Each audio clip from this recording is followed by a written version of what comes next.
कोयले तक की इजाजत नहीं थी, लेकिन इंसान था इब्न तैमिया, वो गया तो दुश्मन के पास गया, साधारण के पास गया, और पूरी कौम को बोली कि आप ही सरदार हैं, और दूसरा मरहला जमाया, और एक दूसरे उलमा जो आपको फतवा दे रहे थे जेल में बंद कराया था, ये भी तैमिया होगा तो बगदाद की सीट नहीं बनती, ये शाम की भी हालत नहीं होती, सीरिया इस तरीके से बर्बाद नहीं होता। तो इमाम इब्न तैमिया ने कहा कि ये दूसरा सपना है, हमारा बादशाह वही है जिसने हम मंजूर किया था, और ये हमारे भाई हैं, इन उलमा को ये भी नहीं कहा कि गलत फहमियां हुई। हज़रत यूसुफ अलैहिस्सलाम ने तो भाइयों के बात फरमाया था, ये जरूर अंतरुत तो रखा, कहा ना असली वाले बोलियो, कहा कि मैं डांटूंगा भी नहीं, मेरे भाइयों मेरे साथ मुझको कुएं में गिराया, मुझे भेड़िए से खिलाया, मुझे बाजार में बेचा और मुझे जलील किया, आज भी मैं तुमको एक गल्ला देकर के भेजा हूं, आज भी मुझे मेरे बाप को पागल करते हो और मुझे कहते हो कि ये है बिन्यामीन, इसने भाई की बात छोड़ कर इसका नाम लिखा, मुझे नहीं से कहा ऐसा तहम्मुल वाला एक मुसलमान होता है, एक नबी को कहता है, नबी हमारे आइडियल है, किसी का हो रहे कोई नबी के हो रहे हैं, हम दूसरे भी आप कहते हैं कि गवाली लाते हैं, आप क्या करते हैं चंद मसाइल पढ़ करके अल्लाह हदीस से कभी नहीं है, असली सलाफियत के मकाने से कभी नहीं है। इब्न तैमिया ने कहा नहीं, ये मेरे भाई हैं, ये उलमा हैं, और ये भी नहीं कहा कि इज्तिहादी गलतियां इससे हुई, कहा कि नहीं, इन्होंने एक मसला समझा था और दो आदतों के सिलसिले में गलतफहमी फैलाई थी, इब्न तैमिया से गलत गया, पूरी उम्मत ने जितनी अच्छी किताबें लिखी है, मौलाना अब्दुल्ला साहब से पूछिए और डॉक्टर साहब से पूछिए, सबसे अच्छी किताब दरूद व सलाम पर इमाम इब्न तैमिया ने लिखी है, इमाम इब्न तैमिया के चाहने वालों इमाम इब्न तैमिया ने लिखी अल-कौल, ऐसी किताब लिखी नहीं जो अल्लाह के प्यारे रसूल सल्लल्लाहु अलैहि वसल्लम का हक है कि हुकूक बयान करे, आप पर दरूद व सलाम के फज़ाइल को बेहतर तरीके से इतने अच्छे तरीके से बयान किया, लेकिन ऊपर सबसे बड़ा एक इल्जाम दिया जाने के सिलसिले में क्या था कि ये दरूद सलाम पढ़ाई जाए, कहा कि ये मदीने की आज़मत के कायल ही नहीं, इमाम इब्न तैमिया ने पूरी उम्मत बना करके मदीने की आज़मत और मोहम्मद रसूलुल्लाह सल्लल्लाहु अलैहि वसल्लम की सुन्नत पर खड़ा कर दिया, ये बहुत बड़ा एहसान है। आप तलाक का मसला उठा क्यों है, अब तलाक के मसले में दूसरे खिलाफ है, मैंने मुस्लिम सल्लल्लाहु अलैहि वसल्लम से कहा कि इब्न तैमिया का एहसान है जो आप इस वक्त जी रहे हैं, और इस्लाम की कुछ चीजें चल रही इब्न तैमिया और उसमें से जो चालाक थे ना वो इब्न तैमिया के फतवा सामने रखते थे, उनके गाड़ी चलने को नहीं इब्न तैमिया के लोग एक साथ जय में कि फला आलिम ने 2-3 सतरें लिखी है इस मसले का यही हाल है, पता नहीं अल्लाह ने कहां से उनके दिल में डाला था, उन्हीं में से एक आलिम ने बैठा था वो नई सदी में थे, कहा कि नहीं सबसे पहले इन्होंने नहीं कहा ये 2-3 सतरें लिखी है, मेरा दिल कहता है कि ये खुलासा है जो इमाम इब्न तैमिया ने फलां चीज में लिखा है, मैं अपने अहले हदीस उलमा से कहूंगा एक अहले हदीस उलमा को मालूम नहीं और एक नए अहले हदीस आलिम कितनी हवाले के साथ बताया कि इब्न तैमिया ने लिखा, सबसे पहले इस मसले को लिखा, और तीसरे साहब ने कहा तो पूरी दस्तावेज थी, आपको साहित्य के नाम से बदनाम किया गया, तीसरे ने कहा कि नहीं, अगर इस जमाने में अल-बै' और अल-क़ब्ज़ यानी माल को अपने कब्जे में लेने से पहले बेचने का जो इस वक्त मसला चला हुआ है कि माल को खरीदा चेन्नई में और वहीं से फिर दूसरे को बेच दिया, तो वहां गए न आए, और ये कैसे इस्लाम में हराम है, अल्लाह के रसूल सल्लल्लाहु अलैहि वसल्लम को मना फरमाया, कहा कि जाहिरी मसले के हाले लेते हैं किसी तरह से जाएगा, अहले हदीसों पर जाहिरी का भी फर्क ऐसी गई, ये इब्न तैमिया ने कर दिया। तीसरे ने कहा कि नहीं, इब्न तैमिया ने इस मसले को फला तरीके से सुलझाया, पढ़िए जो हम इस वक्त उलमा पढ़ नहीं रहे हैं, इस वक्त हमारे जमात पढ़ नहीं रहे हैं, मदरसों मदरसी मेहनत नहीं कर रहे हैं, चंद चीजें लेकर के हम दूसरों की तरफ जी करके हम पैगाम नहीं दे सकते सही तरीके से, इल्म की गहराइयां लाइए, अमली सुलूक कीजिए। मैं इसलिए ये बातें बहुत सलाह से करना चाहता हूँ कि ऐसा न हो कि दोराहे पर हम खड़े हों और दुनिया को देख रहे हों और अपने आप को भुला दिए। ये इमाम इब्न तैमिया ने कहा कि नहीं, ये मेरे भाई हैं जिन्होंने जेल में बंद किया करता। और हमारा भाषा ये नत्ताती नहीं बनुकाती वाला कहा कि इसके पीछे हम खड़े हैं, ये जब जहां बढ़ेगा हम सिपाही की हैसियत से बढ़ेंगे। और ये मेरे जितने भाई हैं जिन्होंने मेरे पर सफर किए थे, मैं मदीने को नहीं मानता और ज़ियारत को नहीं सही समझता, बुजुर्गों पर दुआ दरूद पढ़ना नहीं समझता, और मरे हुए लोगों पर ये किसी तरह के दुआएं करना नहीं जायज समझता। कहा कि उसका सबसे ज्यादा सबसे सख्त इस अमल करने वाला मैं हूं।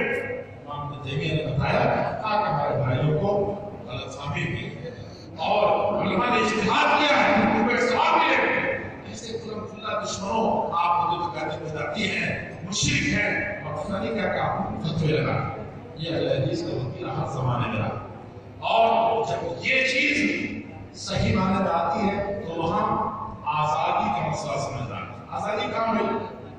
मुल्क में अमन। कहां से ये होता है? आपके हुकूक छीन लिए गए, मसाजिद में इबादत नहीं करने देते, मस्जिदें नहीं बनेगी, क्या होगा? आप सही माने में बताइए कि मस्जिदें जो कायम है वहां इसलिए आपको इबादत की छूट है, आप घर में पढ़ सकते हैं, आप जहां जहां पढ़ सकते हैं। आपको इबादत से रोका गया हो, ऐसी सूरत में आप अपने इस हुकूक का मुतालबा कर सकते हैं। अंग्रेज ने क्या किया था? उसने कहा कि मस्जिदों को एक तरफ से थोड़ा, मंदिरों को एक तरफ से थोड़ा। और दूसरा क्या है? जितने हुकूक हैं उसको छीन लिए जाए। कानून एक ऐसा मुसल्लत किया जाए कि आपकी दौलत जब चाहे वो जिस तरीके से चाहे खत्म कर सकता है। हम कहते हैं कि जमहूरी मुल्क है हिंदुस्तान, यहाँ जितने तरह के हुकूक हैं, हुकूक की बुनियादें सबकी बराबर है। कहीं भी किसी भी नाहिए से हुकूक की हैसियत से, और ऐसे भी आप नहीं पढ़े हुए हैं तो अबुल कलाम आजाद जैसा इंसान तो कहीं नहीं सकता करते और अहले बराबरी की बुनियादों पर कहते हैं कि ये संविधान जो बना कानून, तो इसमें डॉक्टर अम्बेडकर का, भीमराव अम्बेडकर का सबसे बड़ा योगदान हकीकत में है। और अबुल कलाम आजाद का दिमाग था, जो इस्लामियात का माहिर था और जो फुर्नियात का माहिर था, ये ऐसे ही नहीं था और ऐसे साथ नहीं किया। ये सारी चीजें ये हिंदुस्तान के कानून में, हिंदुस्तान के कानून में सारी कौमों को, सारे धर्मों को एक साथ ये उन बुनियादों पर ये देश का संविधान, जब संविधान में आपके सारे हुकूक मौजूद हैं और वो सारी चीजें मौजूद हैं जिसके बुनियाद पर आप दीनी शायर को सही तरीके से अदा कर सकते हैं। ये बताइए कि फिर उसके बाद कौन किस तरह की लड़ाई, कौन सा झगड़ा है? आप देखते हैं, मैं देखता हूं, एक दो मुस्लिम, दो मुसलमान सगे भाई लड़ाई करते हैं, दो मुसलमान लड़ाई करते हैं, दो हिंदू लड़ते हैं इसी मोहल्ले में, दो सिख आंखों से देखेंगे, दो सिख लड़ते हुए मिलते हैं। इन बुनियादों पर कोई आजादी की बात करता है, कोई झगड़े फसाद करता है, तो न आईन की हैसियत से, न माहौल की हैसियत से, किसी भी तरह का अंग्रेज का मसला था, बिल्कुल बराबर इस्लामी कानून था, वही माना खाफा का बिल्कुल खैर हम भी नहीं बता सवा इन अल्लाह का युहिब्बुल खाइन। अगर बताती है कानून को नहीं बदला जाता, कानून का उल्लंघन करके बिल्कुल खत्म किया गया है जैसा कि अंग्रेज ने किया था। उन सारी चीजों को उस तरीके से हर मैदान में जुल्म था, तो हिंदू खड़े हुए, मुसलमान खड़े हुए और अलहदा करके खत्म करता हूं। तहरीक शहीदैन के बाद जो सबसे आखिरी मार्का था 1857 का, आप तफसील में जाएगा, इतना सुनिए कि इस पर जिहाद का फतवा, जिहाद होगा कि नहीं, उलमाए अहले ने फतवे दी और जनरल बख्त खां के साथ सिख, ईसाई, हिंदू सब मेरठ से चले और दिल्ली आए। लेकिन जो कैफियत थी, वो जब शहर में दाखिल हुए हैं तो अंग्रेजों के साथ उन्होंने किसी को बख्शा नहीं। कौन लड़ने वाला है, कौन नहीं लड़ने वाला है, जैसे अंग्रेज अंग्रेजों को छोड़ करके सबको तहरीक करता था, सबकी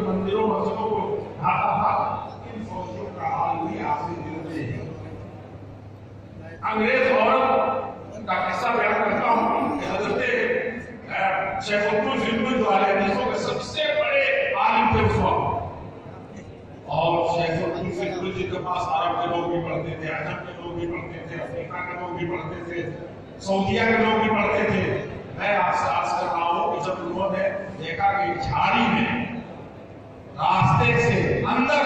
एक औरत के कराने की आवाज आ रही है दूसरे अपने साथियों के साथ, लोगों ने मना किया कि ये तो अंग्रेज औरत है,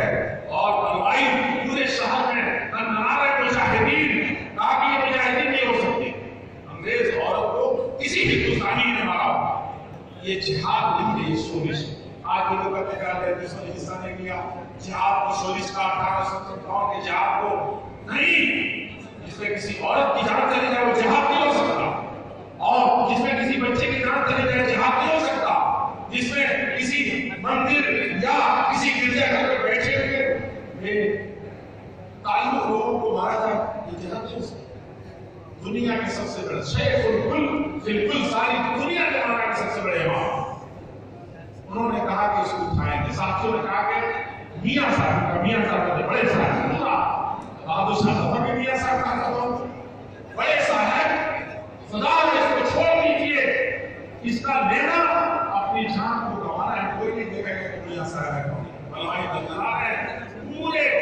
यूपी से हरियाणा से पूरे इलाके से सब हिंदू मुस्लिम आके के पूरे शहर में घूम गए, और कोई जो अंग्रेज का नाम ले उसको बख्शने वाले नहीं है। अंग्रेज जैसी दिल्ली की एक सीट नहीं बजाई थी,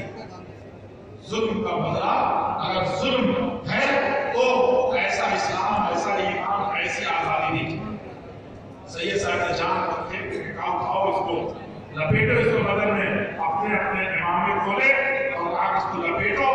और नशे बचाते से अपने घर ले गए। मियां साहब जो भी देखता था नशे नहीं करता था, ढका और घर ले गए, इलाज कराया, और उसी दिन उन्होंने फतवा दिया कि ये जिहाद नहीं, ये शोरिश है। और दिल्ली की गलियों बाजारों में लूटपाट का जो समय था, तो बेडर की फौज में तो क्या हो, ये सिर्फ एक शब्द कि कोई किसी के पीछे चलने वाला नहीं था, लेकिन वक्त था जरूर चला था, लेकिन वो आवाज था कि दुनिया में एक सब अपना लूटपाट। अल्लाह के प्यारे रसूल सल्लल्लाहु अलैहि वसल्लम ने जब ग़ज़वे उहद से ज्यादा मुक़द्दस कोई जिहाद नहीं हो सकता था, वहां चंद की राजाओं की मुखालफत को कुरान करीम ने तोड़ दिया है। ये बताओ हम और तुम किस शुमार में? मेरे बुजुर्गों के भाइयों, ये अहले हदीस है जो जंग के जमाने में भी और तुम जिसको जिहाद करते उस वक्त भी इंसाफ के तराजू लेकर चलते हैं, और कहते हैं कि जुल्म की पहली कभी गलती नहीं, जुल्म का जवाब जुल्म नहीं हो सकता है। ये अहले हदीसों का वकीला है, ये तारीफ है। और पंडित जवाहरलाल नेहरू ने ऐसे ही कह दिया कि दुनिया ने लिखा है मेरा वताना तबदिया तहरीर की कुल की फतमिना और तबदिया तहरीर साथ की फतमिना उफा और अपनी फतवा सालिक पूरे हिंदुस्तान के सारे भारतीयों की सारी कुर्बानियों और बलिदानों को तराजू के एक पलड़े में रखो, और अहले हदीस जो सादिक पटना के थे जो क़यामत कर रहे थे देश की आजादी के लिए, आगे इन अहले हदीसों की बलिदान और कुर्बानियों को दूसरे तराजू के पलड़े में रखो, लड़ा की फतवा सादिक को सादिक का अल्लाह भारी पड़ेगा। डॉक्टर ताराचंद ने यही कही, हंटर ने यही बात कही है, लेकिन इसको किसी बुनियाद पर दबाया जा रहा है, खत्म किया जा रहा है। मैं बहुत वजाहत से अपने जवानों से कहना चाहता हूँ कि ये आतंकवाद का जितना सिलसिला शुरू किया है, मैं सीरिया में जानता हूँ, मैं मिस्र से होकर के आ रहा हूँ, मैंने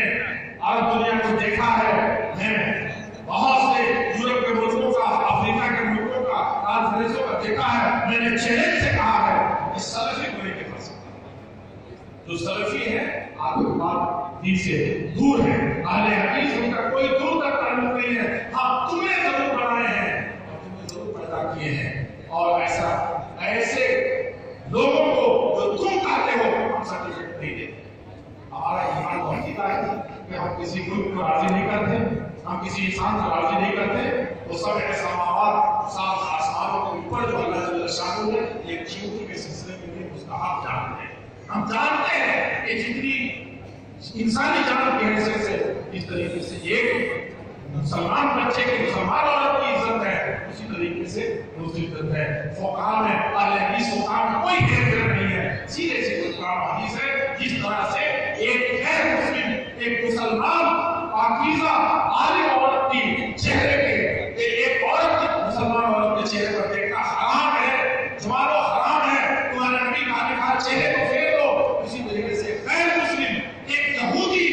एक सिजूनी औरत की तरफ भी देखना उसी तरीके से। ये कलाकारी का मसला, नशियात का मसला, ये सब अहले हदीसों ने बहुत अदा किए हैं और सब बड़े बड़े खिदमत अंजाम किए हैं। मैं आपसे अपील यही करूंगा कि मरकजी जमीयत अहले हदीस को फतवा दिया, उसको पढ़िए। सबसे पहले हिंदुस्तान में सामूहिक इज्तिमाई फतवा दिया कि आतंकवाद के खिलाफ 6 से पहले,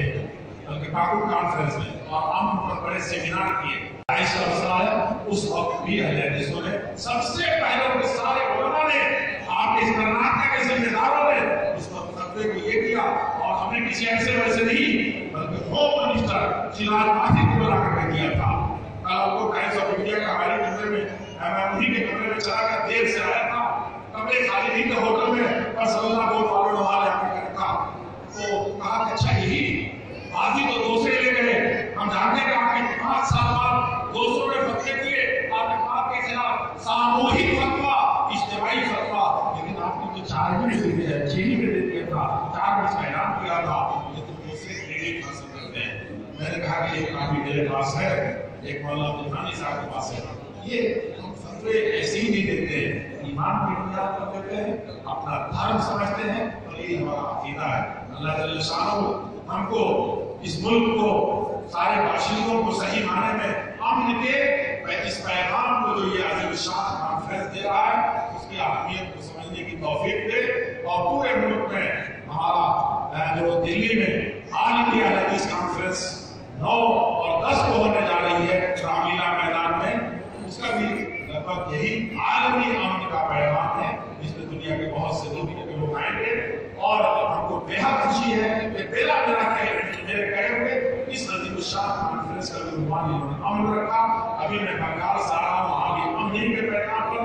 हमारी जमात वालिद है, हमारे रहबर जो सूबों में है, बहुत ज्यादा, कहीं मैंने रिजर्वेशन पास नहीं किया, जैसे आतंकवाद के खिलाफ पास करने का हर सुबह करेगा, लोगों ने किए, प्रेस